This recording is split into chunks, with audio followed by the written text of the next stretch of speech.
Programa Novo Alvorecer, trazendo boas novas para você.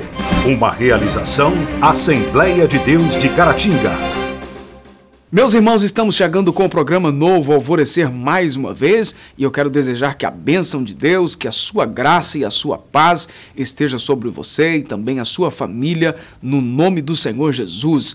Este programa é uma realização da Igreja Assembleia de Deus, Templo Central em Caratinga, Minas Gerais, situado na Rua Princesa Isabel, número 52, bem no centro da nossa cidade de Caratinga. O programa de hoje é com conteúdo da lição de escola bíblica dominical e nós estaremos tratando aqui de um assunto importantíssimo da palavra de Deus com o tema deste trimestre que nós estamos estudando sobre a carta de Hebreus. Nós vamos a um intervalo rapidinho e voltamos já já com você.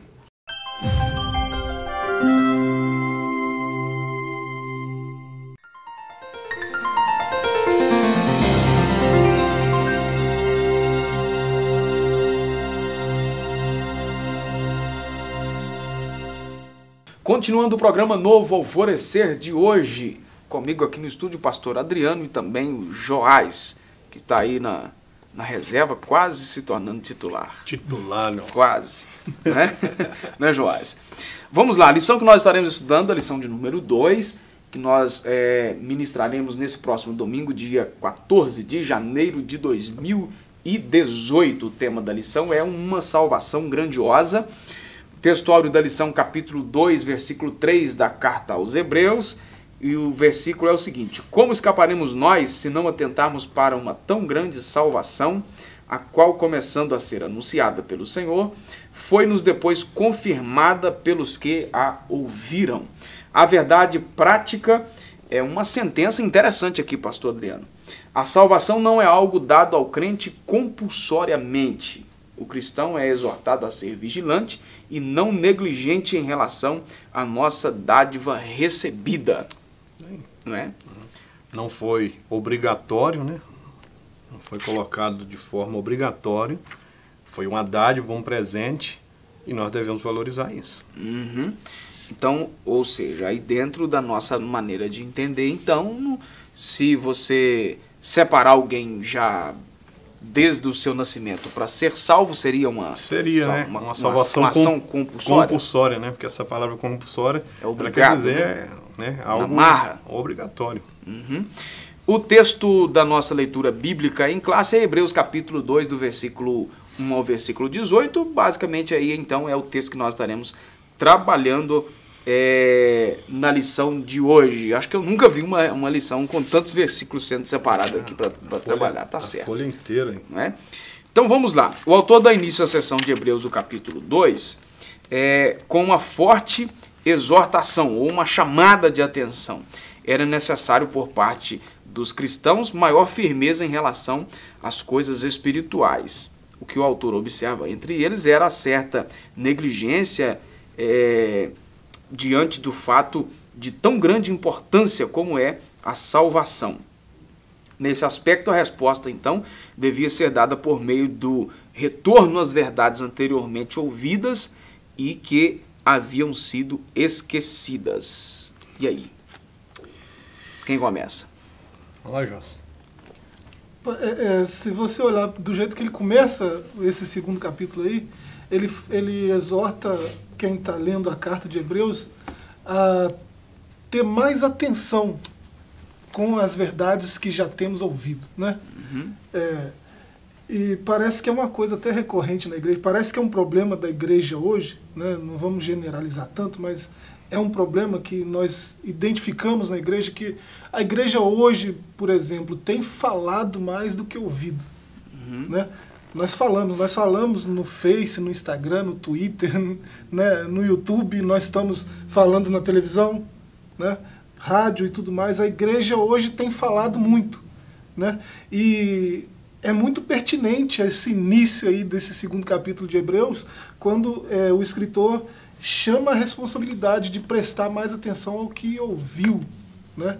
Então, uma igreja que fala muito, de repente, ela tem que parar um pouco para ouvir mais. Porque né? esse ouvir vai levar uma reflexão, né? Isso. O guardar daquilo que foi ouvido, seria essa a Ouvir ideia? e ter uma responsabilidade com aquilo que está ouvindo a respeito do reino. Né? Parece que eles receberam a salvação, as boas novas do Evangelho, e agora nós estamos salvos pela graça, beleza, tranquilo, né? Como se a salvação fosse uma coisa qualquer, né? E não é o caso, né? Ai de nós, né? Negligenciar especial. algo tão grandioso, tão valioso. O autor colocou uma palavra anterior à negligência aqui, que é letargia, que é um estado de dormência, né? E às vezes as pessoas até acordam, mas ela volta a dormir novamente. Então, Acorda, mas continua sob algum efeito do sono, aquele né? sono, né? E continua praticamente do mesmo jeito, né? Sem acordar 100%, agir. Ainda está sonolenta. Ainda né? está sonolento. Então, na verdade, a igreja, pelo que dá para nós entendermos, né, a igreja da época, ela estava enfrentando essa dificuldade. É por isso que vem aí o versículo 3, né? Como nós vamos escapar se nós não atentarmos para uma tão grande salvação? Então, na verdade, ele estava chamando a igreja a prestar atenção. Ei, acorda, presta atenção, o assunto é sério. Parece que quando a gente lida muito com uma coisa, a gente acaba se acostumando. Não sei se vocês viram a declaração essa semana do ministro da Defesa, né, Raul Jungmann. Essa semana que ele diz é a semana que nós estamos gravando, né? A gente gravou uma semana antes. Passada. Ele fez uma declaração sobre a violência no Rio de Janeiro. Ele disse que o povo do Rio de Janeiro está vivendo uma naturalização do anormal. Né? Não é normal ter 14, 17 tiroteios por dia, não é normal 150 policiais mortos, né? Num período muito curto de tempo. Não é normal. Mas o povo está vivendo sua vida. Vai se acostumando, está trabalhando, né? está vivendo, está se acostumando com a violência. E ele disse que isso não é bom, né? E parece que se a gente não deve ter essa mesma atitude de se acostumar, né, com as coisas do reino, que são muito grandiosas. O que infelizmente, né, a igreja daquela época estava enfrentando, você falou, não vamos generalizar, mas infelizmente parte da igreja moderna também está nessa situação. Se acostumando, né? Os detalhes da salvação as pessoas são pouco observados. Aquela né? coisa, até cultuam, né? Cumpre o ritual. Eles cumprem o ritual, mas com relação à volta de Jesus, Jesus está voltando, eu devo estar preparado, tenho certeza da salvação. Está faltando, isso está faltando. Eu tenho dito que falta calor, fogo no coração. E brilho nos olhos. Fogo no coração. O Joás falou aí sobre a grandiosidade da salvação, que é o tema que o autor vai colocar aqui, o autor da lição coloca no primeiro subtópico, no primeiro tópico, e vai discriminar isso aqui em 3 subtópicos. E no primeiro ele diz que, fazendo aí esse contraste entre as alianças do Sinai e do Calvário, enquanto a antiga aliança foi intermediada pelos anjos, e isso aqui a gente precisa deixar isso aqui bem claro, né?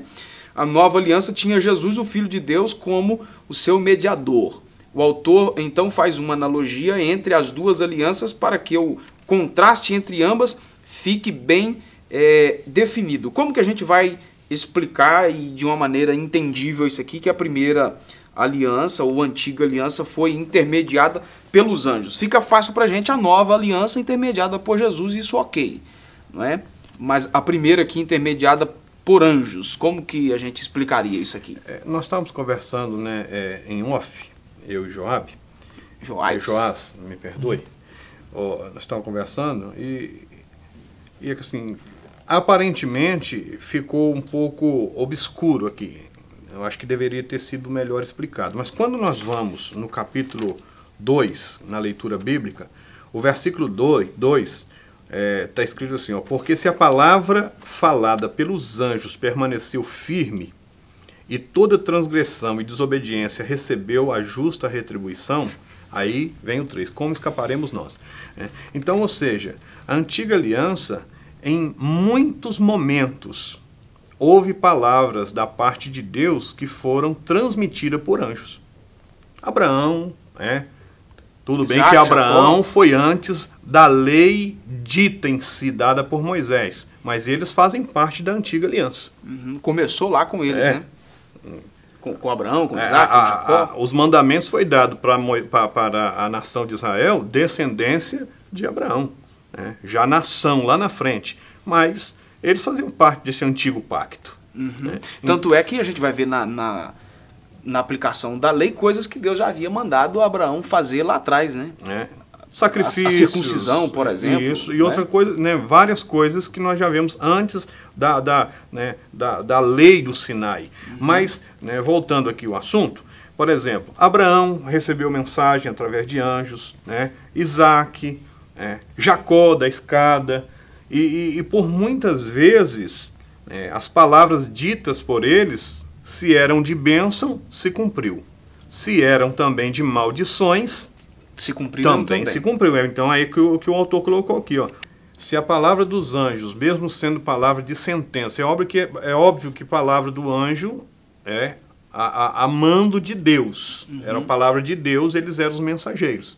Mas se mesmo sendo palavras, né, de chamando a atenção, né, palavra e de exortação, né? De exortação, aí foi isso que o autor falou. Elas se cumpriram, não caiu nada por terra, quanto mais agora. Que é do próprio Criador. O próprio Filho, Criador de todas as coisas. Isso aí. Lembrando, né, Adilson, que nós estamos no capítulo 2. No capítulo 1 ele fala da superioridade do Filho com relação aos anjos. Isso vai ficar bem explicado agora. Né? Certo, se legal. A palavra dos anjos não cai, a do Filho então... Muito menos. O segundo e o terceiro subtópico aí para nós finalizarmos em 2 minutos que nós temos no bloco, o autor coloca que essa salvação grandiosa foi primeiramente anunciada pelo Senhor e posteriormente por aqueles que a ouviram. E aí? O fato de ouvir só, simplesmente, não colocaria em dúvida? E ouvir por boca de terceiro, por exemplo? Essa salvação que foi proclamada a tantos discípulos, né, e aos apóstolos, ela teve uma sequência na vida deles mesmo, eles passaram para frente. Que seria o cumprimento do ID, né? Seria o cumprimento do ID de passar de Atos capítulo 2, aos outros. Atos capítulo 2, Lucas registrou que a igreja permanecia na doutrina dos apóstolos. E qual era a doutrina dos apóstolos? A doutrina do próprio Jesus, aquela que eles aprenderam. Capítulo 28 de Mateus, né? Olha, ide, fazer discípulos, batizando em nome do Pai, do Filho e do Espírito Santo, ensinando a guardar tudo quanto eu tenho vos ensinado. Então, ou seja, eles ouviram de Jesus e passaram adiante. Então, ou seja, o que nós temos que frisar nisso aqui é o que o autor coloca, que a mensagem apostólica era essencialmente a mesma palavra de Deus. Né? E o terceiro subtópico aí tinha uma outra coisa que fazia valer a confirmação, era o selo, né? De presença, né, do Espírito Santo. De originalidade, exatamente, que era a presença do Espírito Santo, que foi, primeiramente, for anunciada ao Senhor e testemunhada pelos que ouviram, instrumentalizada pelo Espírito de Deus. Tem aqui bem no meio do texto, né, tem uma frase assim: o Espírito Santo é o agente por trás de cada milagre e sinal operado na história do povo de Deus. Tanto no passado quanto no presente. Legal. Nós vamos dar uma pausa no programa Novo Alvorecer. Não sai daí. Nós voltamos já já para continuarmos esse assunto palpitante no programa de hoje.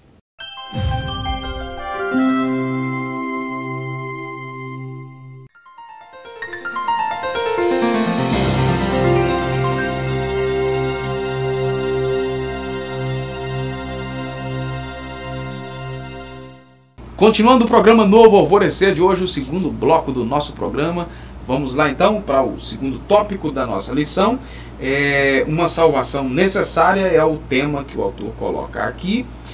E ele vai colocar nos seus 3 subtópicos subsequentes aí, algo interessante, que ele diz que na mentalidade do judeu da qual o autor participa, o homem foi feito uma coroa, foi feito como coroa da criação. E a ele foi confiado todo o domínio. Todavia, devido à queda, esse domínio fora perdido. Na mente do autor, essa escritura, portanto,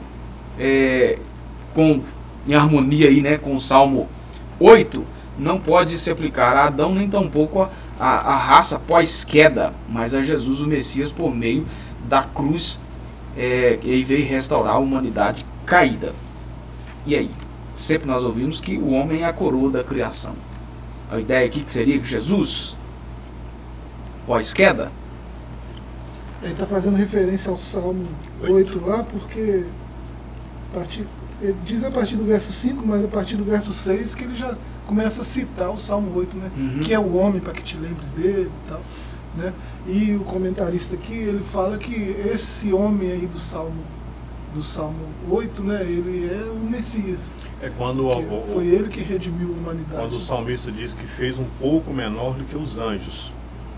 Ainda que no capítulo 1 de Hebreus diz que ele é superior, maior do que os anjos. Aí é o assunto do segundo subtópico aqui, o senhor já pode englobar ele junto aí. Mas aí o que acontece? Quando o salmista diz que fez menor do que os anjos, no sentido da humanização de Jesus, quando ele se encarnou. Que aí tem até uma expressão lá, né?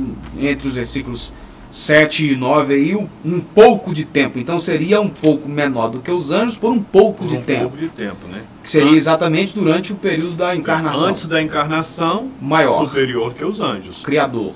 Encarnou, menor do que os anjos, e depois que ele ressuscitou, né, tomou posse de todo o poder, já estava com o corpo glorificado, maior do que os anjos novamente. Então, por um pouco de tempo, Jesus se tornou menor do que os anjos, no sentido de humanização, né? Quando ele se tornou humano.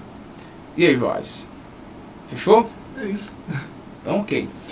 O autor vai mais adiante aí, ele coloca no terceiro subtópico, por intermédio da glorificação, ele diz que na mente do autor, Cristo não sofreu para ser glorificado, mas ele foi glorificado porque sofreu.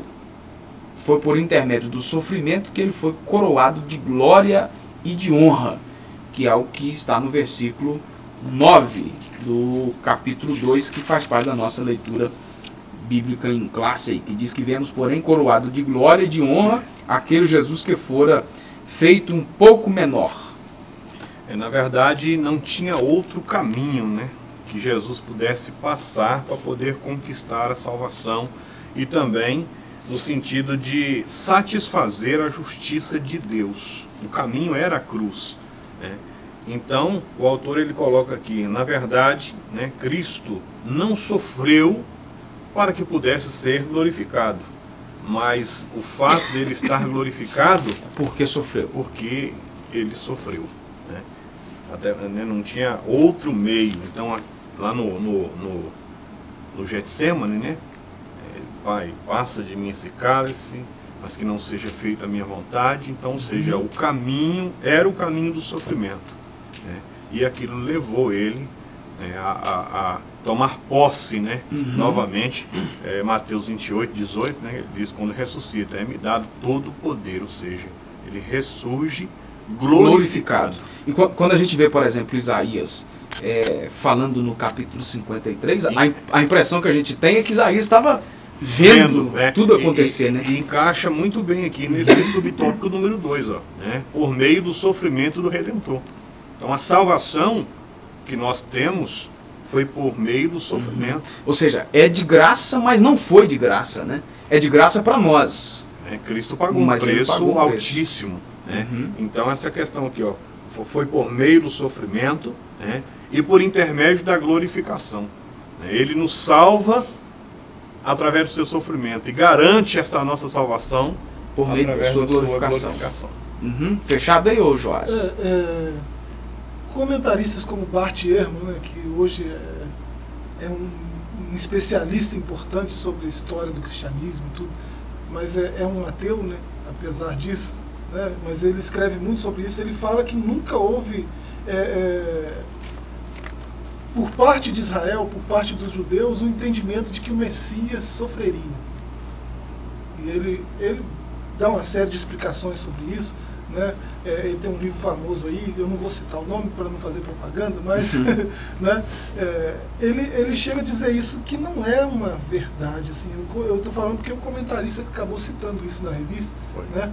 Mas o entendimento rabínico, embora não seja todo coeso, muitos rabinos entendiam o servo sofredor lá de Isaías, entendia que aquilo se tratava do Messias, né?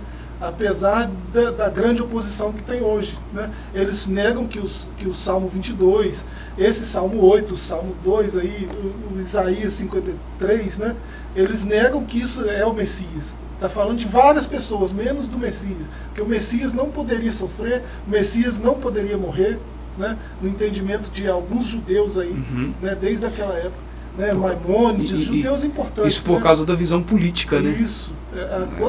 Maimônides mesmo, ele disse que o Messias ele viria e ele restauraria o Sinédrio, ele traria de volta o reino davídico. Isso tudo é verdade, mas eles colocavam todo o foco nisso, né? Eles negligenciavam passagens como do céu. E o grande problema é a esperança disso dentro dos aspectos da lei, né? Que eles esperam toda essa restauração aí, mas com aspectos da lei ainda, aí é complexo. Na verdade, ele viria restaurar em todos os aspectos, né?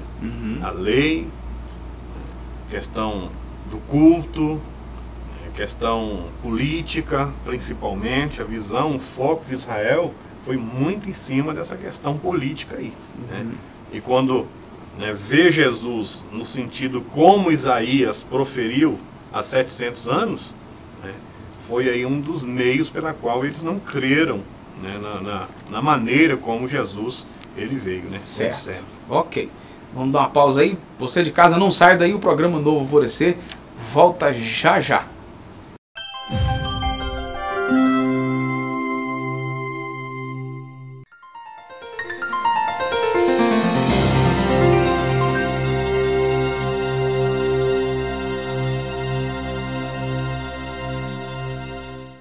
De volta com o programa Novo Alvorecer para o último bloco de hoje. E o assunto que nós estaremos trabalhando é uma salvação eficaz, onde o autor aborda aqui, senhores, a vitória sobre o diabo no primeiro subtópico. E ele diz que na conclusão do argumento aqui do texto em apreço, né, que é o capítulo 2 de Hebreus,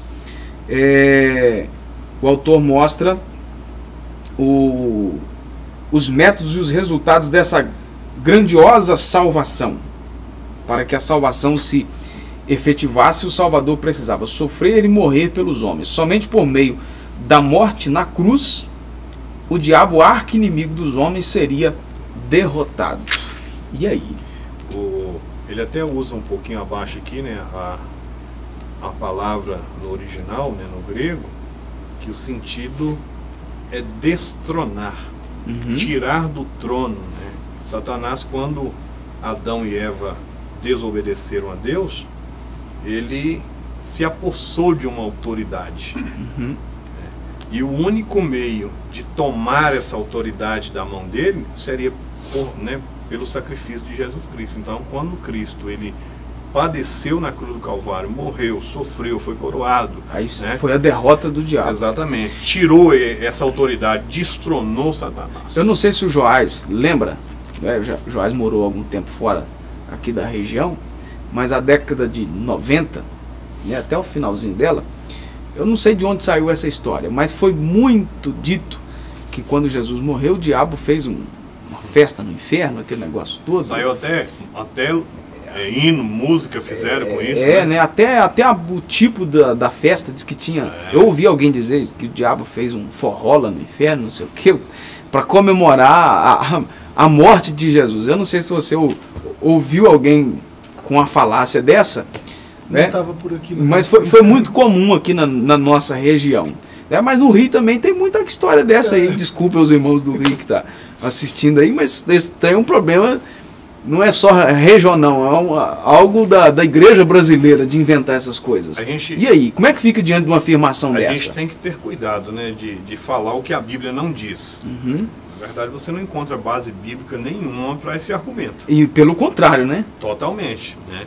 Primeiro que, se você analisar, o último lugar que o diabo estaria agora é no inferno. Porque Paulo diz, nós temos comprovação de vários textos bíblicos que ele está nos ares. Né? Então, é uma heresia essa questão aí. Primeiro, né, por se fazer uma reunião no inferno. Segundo, que na verdade Satanás sabia que ele estava caindo do cavalo. Derrotado mesmo. Estava Então, sendo derrotado através do que Jesus estava sendo. isso, né, por estava intermédio da cruz, Cristo destronou e desarmou Satanás das armas que ele então possuía. Olha, Colossenses 2,15 está escrito assim: despojando os principados e potestades, os expôs publicamente e deles triunfou em si mesmo. Foi isso que Jesus fez. Despojando, né? O pastor já explicou aqui. Né, Tomar autoridade, tirou né? a autoridade que eles tinham agora. Né? Certo. Apesar dele ter uma certa influência sobre o mundo ainda, né? Mas a autoridade não é mais É limitada, né? como era, né? Então, e Jesus os expôs e envergonhou, né? Envergonhou o pai da mentira, né? Certo. Seus assecas, né? E outro, que além da vitória sobre o diabo, também a vitória sobre a morte. Com a entrada do pecado no mundo, a morte passou a ser um inimigo temido. Aí o autor coloca que, todavia, ao morrer na cruz por todos os homens, Jesus venceu a morte. Ele morreu, venceu a morte, porque ele ressuscitou. E foi o que ele disse para João lá no Apocalipse, né, no capítulo 1. Olha, João, sou eu. Fui morto, mas eis que estou vivo e vivo para todo sempre. E tenho agora autoridade. E além do mais, diríamos então que na verdade a morte não o matou, né? Ele se entregou à morte. Né? E ele falou, né, agora tenho a chave, né, a autoridade sobre a morte e sobre o inferno. Então, ou seja, foi exatamente, Jesus venceu a morte, no sentido de tomar essa autoridade, né, do inimigo, e agora se apossou novamente de algo que Adão e Eva entregaram para Satanás lá no Éden. Né? Certo. E aí, Joás, fechou aqui? Fechou, né? E também a vitória sobre a tentação. E a gente tem alguns exemplos aí de Jesus sendo tentado no deserto, por exemplo, sendo tentado no tropeço em algumas decisões que os fariseus pressionaram ele para tomar decisões contradizendo os seus próprios ensinos e por aí vai, né? E o texto é claro que em tudo ele foi tentado. Inclusive da parte de alguns dos discípulos, né?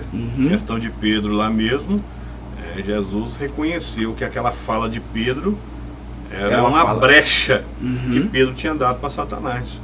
Porque se tinha alguém que não queria que ele chegasse na cruz, era Satanás, né? Então Jesus repreende: para trás de mim, Satanás. Então ele foi tentado em todos os aspectos. E saiu vencedor, né? Vencedor.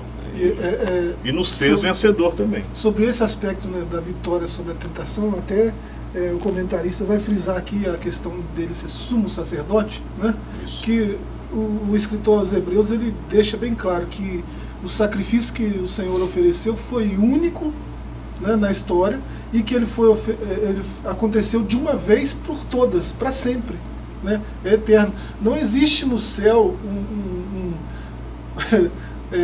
digamos assim, um templo como tinha antigamente, né, no povo de Israel, onde existe o sacerdote, né, o sumo sacerdote está lá oferecendo sacrifício todo dia. Não existe isso. Cumprindo um ritual. Ele né? já ofereceu de uma vez para sempre. Sem necessidade de repetir e de acréscimo, né? Isso. E isso, por causa disso, hoje nós somos livres, né, dessa tentação, livres de ceder ao pecado, livres do pecado nesse sentido. Né?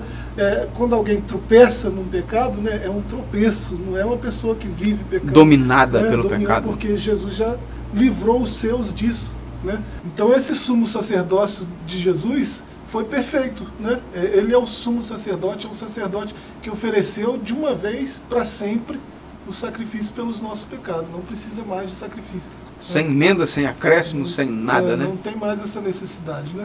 E através desse sacrifício, o Senhor nos deu autoridade para vencer as tentações. Isso é importante. Tudo isso faz parte do sacrifício de Cristo. Tivemos vitória, né? Cristo teve vitória e nos concedeu vitória sobre Satanás, sobre a morte e sobre as tentações. Certo. Também. Ok, fechamos aqui então. Amém. Obrigado, Deus abençoe vocês. A você de casa, é possível vencer todos os problemas, as tentações, o adversário. A Bíblia diz: resistir ao diabo e ele fugirá de vós. Quem vai te ajudar a fazer isso é a presença de Jesus na sua vida. Tá certo, meu irmão? Permaneça firme na presença de Deus e você vai sair do outro lado vitorioso.